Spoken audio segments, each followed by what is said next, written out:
plus je te recèle,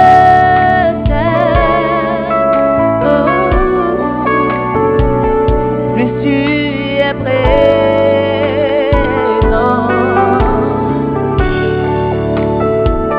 plus tu es présent,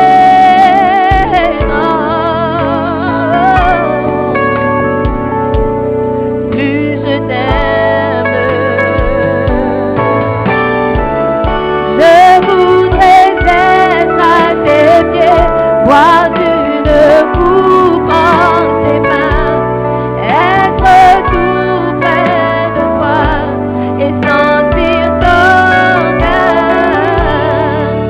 C'est amour si fort que je ne peux le contenir. Ta paix déborde en moi et m'envahit. Je voudrais être à tes pieds, boire d'une coupe en tes mains, être tout près de toi et sentir ton cœur. C'est amour si fort que je ne peux le contenir. Ta paix déborde en moi et m'envahit.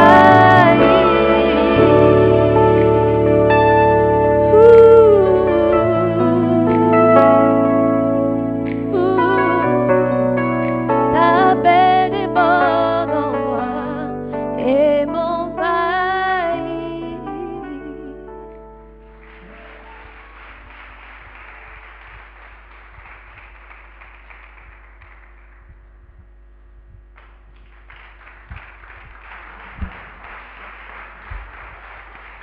Alléluia. Est-ce que nous pouvons prier? Amen. Saint-Esprit, merci pour ta présence ici ce matin. Viens prendre ta place, viens prendre le contrôle de ces moments. Viens nous enseigner. Viens nous libérer, Seigneur, de tout fardeau, toute charge avec lesquels nous sommes venus ce matin. Saint-Esprit, que ta paix déborde en nous. Merci encore, Père, pour ta parole qui nous rend libres. Nous prions dans le nom de Jésus. Et tout le monde dit Amen. Amen. Prenez place, s'il vous plaît. Alléluia. Amen. Nous sommes bénis d'être dans la présence de Dieu. Je crois que parfois on oublie que nous sommes dans la présence de Dieu. Amen. Quand vous venez à l'église le dimanche, venez avec une attente que Dieu sera au rendez-vous. Amen.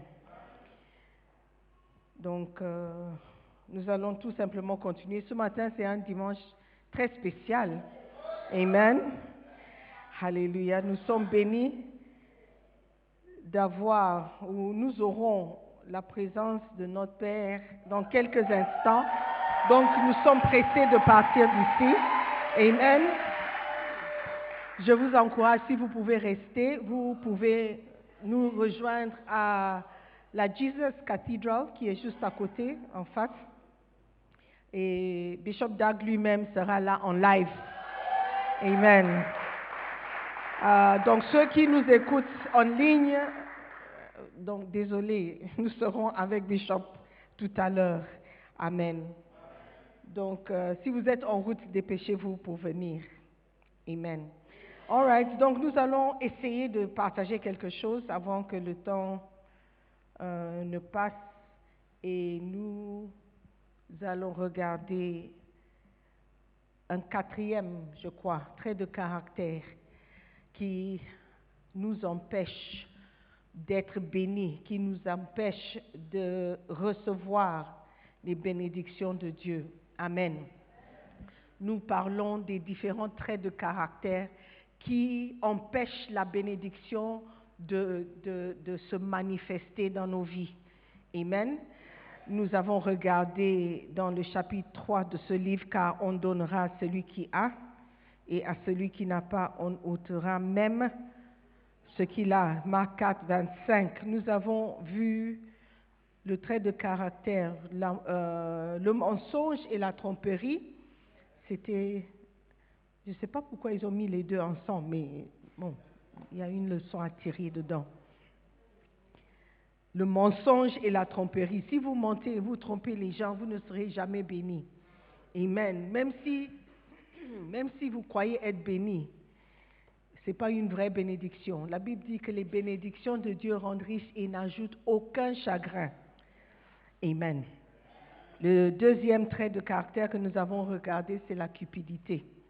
De vouloir plus que vous ne méritez. Un désir excessif d'acquérir.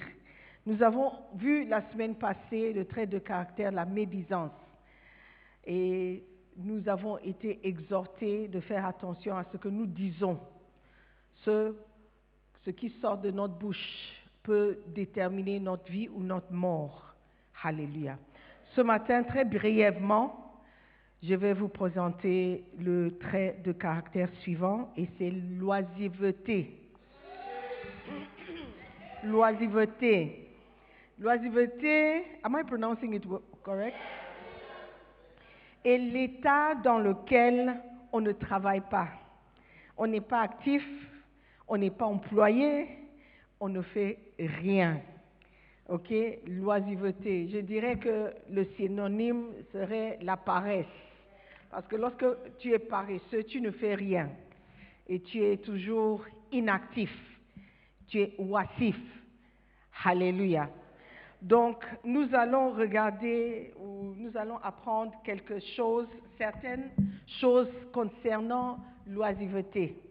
Dans 2-3 minutes et on va finir. Amen. Proverbe chapitre 19, le verset 15. Proverbe 19, verset 15. Martin, please. La Bible Martin.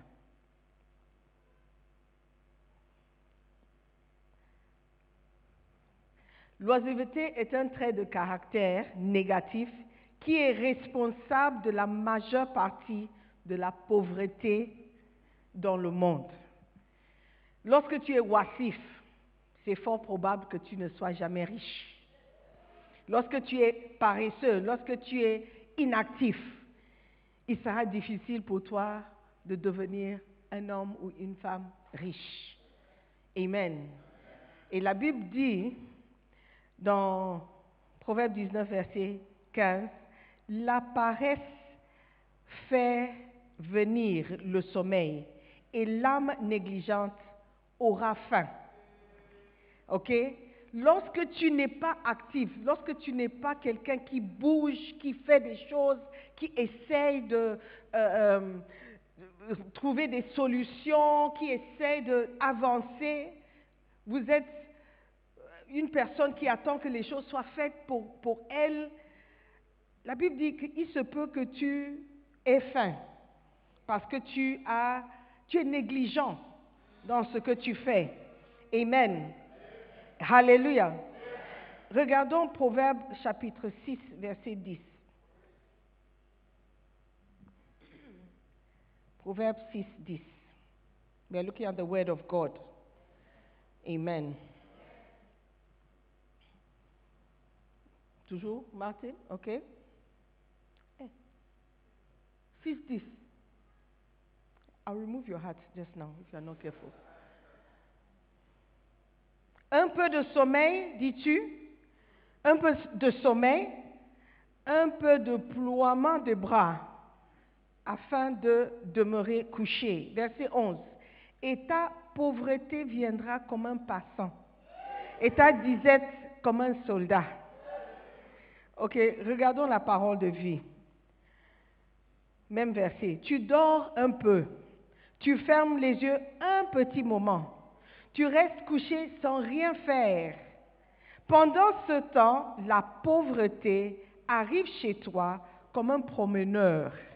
La misère te surprend comme un pillard. Amen. La paresse ou l'oisiveté, c'est un trait de caractère qui correspond à la pauvreté. Et il y a un tempérament qui a tendance à être oisif, tendance à être paresseux. C'est un tempérament. Ça veut dire que ça vient naturellement. Et c'est quelque chose que nous devons combattre. Pour nous, les paresseux. Nous, les flegmatiques. Amen. Si c'est ton tempérament, ne dis pas que je suis comme ça. Il faut te battre à surmonter et à vaincre ce tempérament. Amen. Parce que la Bible dit que la paresse, si tu es paresseux, tu risques d'être pauvre. La pauvreté viendra comme un passant. Un passant, il passe. Donc il passe, il vient. Alors que tu es paresseux, tu es en train de dormir juste un peu de sommeil. Un peu plus. Juste 5 minutes. Oh, je veux fermer les yeux, juste 5 minutes. La pauvreté viendra comme un promeneur dans ta vie. Alléluia. Et ça ne sera pas facile. Ce qui est intéressant dans ce point, c'est que ce n'est pas seulement la Bible qui parle de la pauvreté et la paresse. Alléluia. Dans ce même livre, le chapitre 4, dites chapitre 4, est dédié à expliquer comment la pauvreté vient. Alléluia. Amen. Et nous parlons de la prospérité des saints. Nous parlons de comment Dieu veut nous bénir. Il veut nous bénir, mais il ne peut pas nous bénir lorsque nous avons ces traits de caractère. Amen. Je veux lire juste un petit extrait d'une recherche qui a été conduite aux États-Unis. Quand on parle des États-Unis, vous prenez ça au sérieux, n'est-ce pas? N'est-ce pas? Quand on parle de la Bible, vous dites, la Bible, c'est un peu dépassé. Mais quand on parle des États-Unis, vous croyez. Donc la recherche relève les traits de caractère qui mènent à la pauvreté. Ici, c'est écrit irrémédiable. Je dirais une pauvreté inextricable, inexorable. Alléluia. Un trait de caractère, what's another word? Persistante. Trait de caractère qui conduit à la pauvreté. La recherche dit, c'est une recherche conduite par le FAO. Vous connaissez FAO? I don't know how they say it in French. FAO in English. Ok. Bon, vous cherchez. Hein? C'est un département des Nations Unies concernant la nourriture, alimentation et something. Food and Agriculture Organization. All right. La pauvreté irrémédiable s'explique par un manque de savoir et un manque de compétences, alliés à la paresse. Ces trois éléments sont fréquemment considérés comme la principale cause de la pauvreté. Je sais que personne ici ne veut être pauvre. Point numéro 2 de la recherche. La pauvreté irrémédiable a souvent son origine dans la paresse, qui se caractérise par A. Une faible attirance par une vie de confort. La passivité. Donc, une faible attirance veut dire que même l'idée d'une vie de confort ne te motive pas de te lever pour d'agir. Tu es like, oh, ça serait bien d'avoir une meilleure vie, mais qu'est-ce que tu fais pour avoir cette meilleure vie? What do you do? C'est la paresse qui t'empêche de te lever. Et cette paresse va te conduire à ta pauvreté. Est-ce que tu comprends? Ok. Tout le monde dit, oh, mais je veux une meilleure vie. Mais qu'est-ce que tu fais pour avoir cette meilleure vie ou cette vie meilleure? B, la passivité. La passivité mène à la pauvreté. C'est ce que la recherche a trouvé. Une recherche se fait en posant des questions à plusieurs personnes et en regardant les résultats. Ok? Donc, si tu es quelqu'un qui est très passif, tu n'aimes pas le conflit, tu n'aimes pas trop souffrir, tu n'aimes pas trop, you don't like too much of anything. Ça mène à la pauvreté. C, un manque de motivation et d'initiative. Tout ça, ça décrit le flegmatique. Donc si tu es flegmatique ici, il faut que toi, tu te bats 3 fois plus, ou 4 fois plus, ou 10 fois plus. D, un faible niveau intellectuel. Un faible niveau intellectuel, ça veut dire que tu n'es pas très intelligent. Tu ne cherches pas des solutions à tes problèmes. Je ne parle pas d'avoir été instruit, parce que tu peux avoir des diplômes, des doctorats et avoir un faible niveau intellectuel. Ça veut dire que tu ne réfléchis pas au-delà de ce qui est devant toi. C ou E. Une pensée basée sur l'assistanat. Donc tu veux toujours être aidé. Il faut que quelqu'un vienne à ton aide. Et il y a des gouvernements comme ça. Ils ne peuvent rien faire pour eux-mêmes. Ils attendent toujours que les pays occidentaux envoient de l'aide. Est-ce que vous connaissez un pays comme ça? Toujours à la recherche de l'aide extérieure. Au lieu de t'élever et travailler, tu veux qu'on t'envoie l'argent. Tu veux que quelqu'un travaille et puis t'envoie l'argent. Les pays de l'Ouest, ils sont fatigués de nous. Ils sont fatigués de nous envoyer. Vous voyez la réponse à la guerre en Ukraine? Comment ils sont prêts à envoyer l'argent? Ce n'est pas qu'ils n'ont pas l'argent d'envoyer ici au Ghana ou dans vos pays. C'est qu'ils sont fatigués de vous envoyer l'argent. Ils ont beau envoyer l'argent, on ne voit pas de changement. C'est comme mettre son argent dans un trou. Si c'était moi aussi, je n'allais plus aider. Une pensée basée sur l'assistanat. Quelqu'un doit m'aider.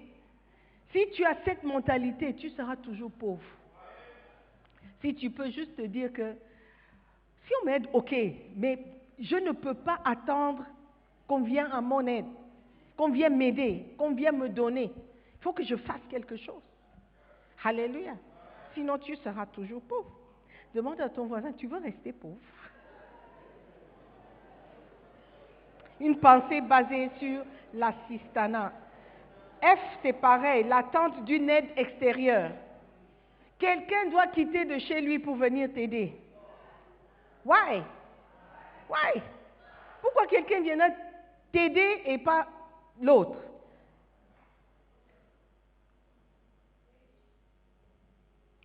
G, le manque de compétences pour planifier et organiser sa vie. Planifier.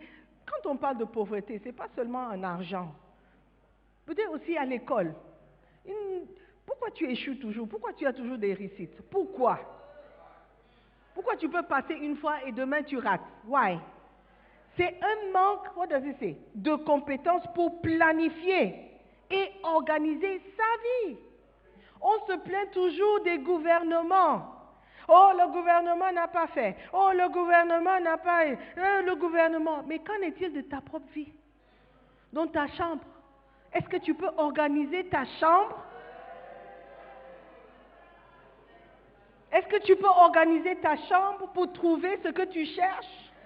La robe que tu cherches depuis là, c'est toujours dans ta chambre. Personne n'a volé la robe. Organise-toi seulement. Amen. On se plaint des autres. Mais dans ta propre vie, où est l'organisation? Où est l'organisation? Comment est-ce que tu organises ta vie? Tu es là pour les études, mais tu passes ton temps à jouer, à plaisanter, à ne prendre rien au sérieux. Comment est-ce que tu vas t'en sortir? On n'a pas le temps. Number F, H. Une mauvaise éducation et le manque de soins des adultes pour les enfants. Qu'est-ce que ça veut dire? Ça veut dire que certains d'entre nous, notre pauvreté viendra parce que nos parents ne nous ont pas bien éduqués. Ne nous ont pas bien formés pour la vie. Beaucoup d'entre nous, on n'a pas été formés ou on ne nous a pas appris à épargner, par exemple.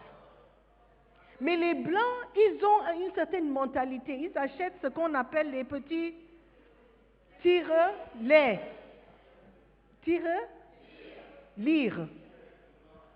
Et ils encouragent les enfants de mettre tous les jours 10 p, 5 cents, épargne. Nous, si on nous dit ça, mais les pièces, qu'est-ce qu'ils peuvent faire? Mais pourquoi garder les pièces? Les pièces, ce n'est rien. On méprise l'idée même d'épargner des pièces. It's like, oh, we're talking about money. Donne-moi $100, je vais épargner. C'est faux. Si tu ne peux pas épargner 10 pesos, tu ne pourras pas épargner $100. Et c'est parce qu'on ne nous a pas appris. On ne nous a pas appris. Je ne sais pas pour toi, mes parents ne m'ont pas appris. Comment épargner, comment mettre de côté et ne pas toucher à ce que tu mets de côté. Parce qu'on met de côté et après, on va. Yeah. Et nos pays sont largement dirigés par des personnes aussi qui n'ont pas cette mentalité. Comment ça se fait que le Nigeria, par exemple, le pays, le 4e pays, ou je ne sais pas si c'est toujours le 4e pays, le plus grand producteur de pétrole, 4e pays mondial, peut être un pays qui n'a pas d'électricité. Si tu n'as pas de groupe, tu risques de vivre dans le noir. How can it be? Donc, ce n'est pas une question d'avoir l'argent, mais c'est avoir des compétences, d'organiser, de planifier, d'apprendre comment faire. Peut-être que tu n'es pas né avec ou on ne t'a pas formé, mais tu peux toujours apprendre. Alléluia. Si tu veux sortir de la pauvreté, apprends à respecter les petites sommes. Nous, ici, on respecte. On prend le temps de même prendre une offrande des pièces. On ne néglige pas les pièces, parce que si on ajoute, ça va devenir quelque chose. Respectons ce que nous avons. Amen. Si on veut sortir de la pauvreté, certains ont estimé que la paresse devait être traitée par le biais de l'éducation. Le sentiment général étant que les personnes de ce type sont sans espoir et qu'elles ont besoin d'une certaine forme d'assistance pour survivre. Ça, c'est une recherche, ok? C'est l'opinion de quelqu'un. Elles ne possèdent pas les compétences nécessaires et la capacité de s'en sortir toutes seules. Bien sûr qu'il y a des exceptions. Il y a des gens qui ne sont pas éduqués, mais qui sont très riches. Amen. Le point numéro 3. Les plus pauvres parmi les pauvres sont considérés comme A, étant paresseux et incapables. B, étant et incapables de s'en sortir par eux-mêmes. C, manquant d'intérêt et de compétences. D, ayant des familles nombreuses avec beaucoup d'enfants à charge. Ayant beaucoup de personnes à charge, tu ne seras jamais riche. Et ce sont les pauvres qui ont plus d'enfants. Toujours en train de faire des enfants. Toujours en train de multiplier. Dieu a dit, allez, remplissez la terre. Comment est-ce que tu vas devenir une pauvreté irrémédiable, inexorable, inextricable et persistante? Alléluia. Et la Bible dit que si quoi? Si tu ne fais pas attention, la pauvreté viendra sur toi comme un passant. Tu ne l'as pas invité, ce n'est pas un invité, c'est un passant. Donc tu ne peux pas contrôler ceux qui passent Et la pauvreté est comme ça. Amen. Ça, c'est le point numéro 1. L'oisiveté est responsable de la majeure partie de la pauvreté dans le monde. Devenons actifs. Alléluia. Ne dormez pas parce que vous croyez que vous n'êtes pas concernés. Ok? Soyez intéressés parce que ça peut vous aider un jour. L'oisiveté, point numéro 2, est le trait de caractère négatif qui est responsable de la décadence et de la détérioration de tout. Hey, today the French is beating me. Amen, je reprends. L'oisiveté est le trait de caractère négatif qui est responsable de la décadence et de la détérioration de tout. Ecclésiaste 10, verset 18. Tout est dans la Bible. Tout se trouve dans la Bible. Martin toujours. À cause des mains paresseuses, le plancher s'affaisse, et à cause des mains lâches, la maison a des gouttières. La paresse t'empêche à être actif, à prendre l'initiative. Chez toi, au lieu de remplacer la serrure qui est cassée, tu as mis une chaise derrière la porte pour que personne ne puisse entrer.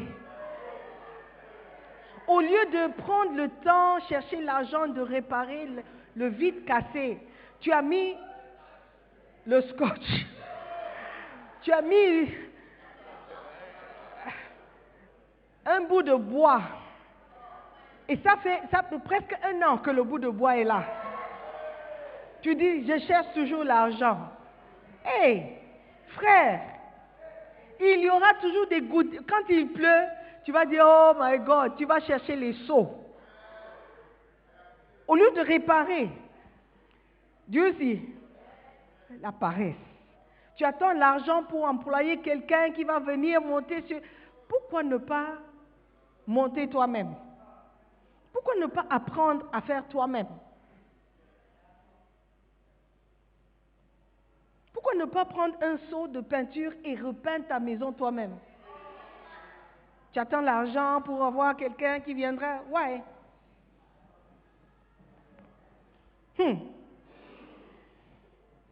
Responsable de la décadence et la détérioration de tout.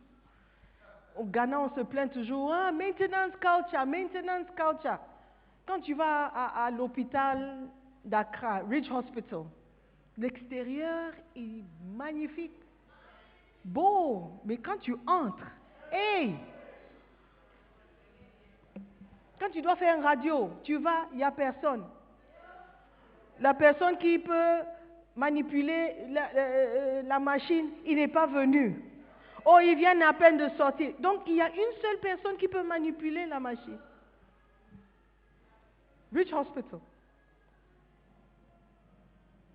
Oh, c'est cassé. On ne peut pas faire des passeports parce que la machine est cassée. Mais la machine est cassée. La machine, on ne peut pas réparer. Si on ne peut pas réparer, on ne peut pas remplacer. On ne peut pas remplacer. Pourquoi? Les gens qui fabriquent, ils ne fabriquent plus. What is the problem? Une incapacité à s'organiser, planifier.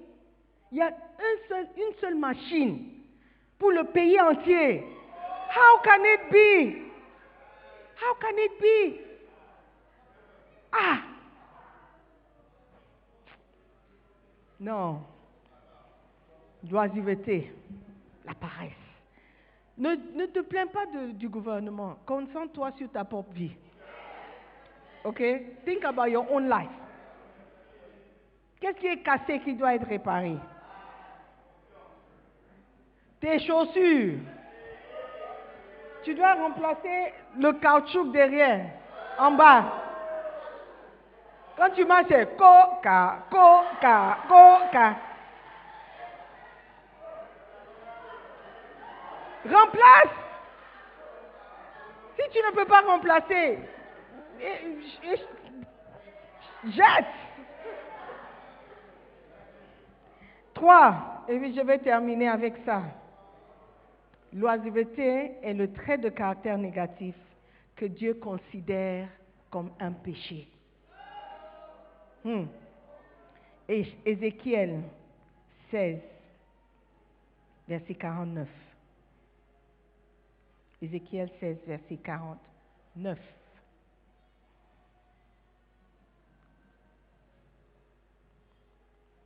Voici, ça a été ici l'iniquité de Sodome, ta sœur, l'orgueil, l'abondance de pain et une molle oisiveté.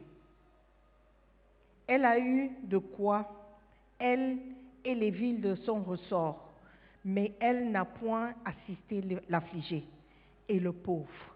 Donc Dieu a considéré comme étant iniquité. D'abord l'orgueil, l'abondance de pain. Donc vivre dans l'abondance quand les autres sont dans le besoin, c'est aussi un péché aux yeux de Dieu.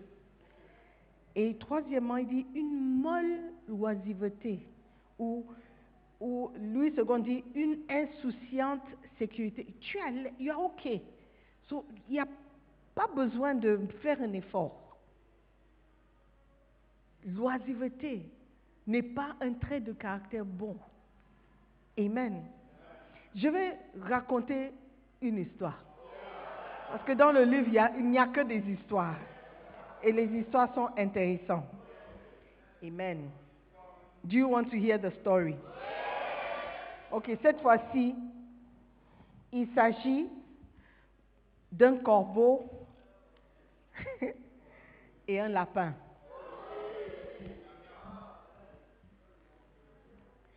Il était une fois. Monsieur Lapin marchait sur la route quand il repéra un corbeau au sommet d'un très grand arbre. Il cria « Bonjour, monsieur Corbeau !» Le corbeau lui répondit « Bonjour, monsieur Lapin !» Monsieur Lapin cria « Que faites-vous aujourd'hui ?» Et le corbeau répondit « Absolument rien, monsieur Lapin, absolument rien, et j'adore ça. » Eh bien, cela semblait assez bien à monsieur Lapin. Alors il lui répondit, « Pensez-vous que je puisse faire la même chose ?» Monsieur le corbeau lui dit, « Je ne vois ce qui vous en empêche. » Alors monsieur Lapin se mit au bord de la route et commença à ne faire absolument rien. Moins de 30 minutes plus tard, monsieur Renard vint et mangea monsieur Lapin au déjeuner. Monsieur Lapin fut choqué d'avoir été mangé par monsieur Renard. Mais ce fut une bonne leçon pour monsieur Lapin. Il est impossible de tirer profit de l'oisiveté. Vous ne pouvez vous permettre de ne rien faire que si vous êtes arrivé tout en haut ou au sommet. Le corbeau était au sommet de l'arbre et c'est pourquoi il pouvait se permettre de ne faire absolument rien. Très peu de gens, sinon personne, se trouvent tout en haut et peuvent se permettre de ne faire absolument rien. Wow! Donc le lapin a découvert que ce n'est pas tout le monde qui peut se permettre de ne faire rien du tout. Ok? La plupart d'entre nous, nous devons nous lever et travailler. Et travailler dur. Utiliser l'intelligence pour trouver des moyens. Pas pour tricher les gens, pas pour tromper les gens. La Bible dit que si tu ne travailles pas, tu ne dois pas manger. Amen. Donc, si nous voulons prospérer, il y a aussi quelque chose que nous pouvons faire. On ne doit pas juste baisser les bras et dire « Oh Seigneur, la bénédiction de Dieu. Moi aussi, je suis un enfant de Dieu, ne m'oublie pas. Oh. » Oui, Dieu veut nous bénir, mais il y a des choses que nous devons faire aussi.